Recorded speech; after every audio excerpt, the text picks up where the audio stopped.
L'homme qui répare les femmes était diffusé ce mercredi en avant-première à Bruxelles. Le documentaire, basé sur le travail du docteur Mukwege, qui opère les femmes violées en République démocratique du Congo, veut avant tout conscientiser, selon la journaliste Colette Brackman. Notre but était le même, c'était d'interpeller à notre façon un peu l'opinion internationale, pas seulement l'indignation, mais faire en sorte que peut-être que les choses changent, donner des outils. Le réalisateur Thierry Michel voulait transmettre un message fort. Comment peut-on, dans ce pays où on consacre, les Nations Unies consacrent 1,5 milliard par an, être toujours dans cette violence plus que cyclique, permanente, c'est la colère. Je suis témoin.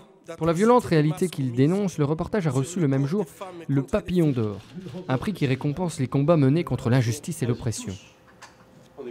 Dans certains lieux où nous sommes allés, c'était la première fois depuis 15 ans que face caméra, des victimes pouvaient parler, dire ce qu'elles avaient vécu. Et là, il y avait une soif, un besoin de témoigner.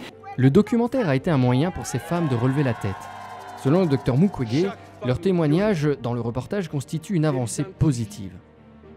Lorsque la femme a cette capacité de se mettre debout et parler de ce qui lui est arrivé, pour nous, ça montre que c'est un processus vers sa victoire totale sur elle-même et sur les autres.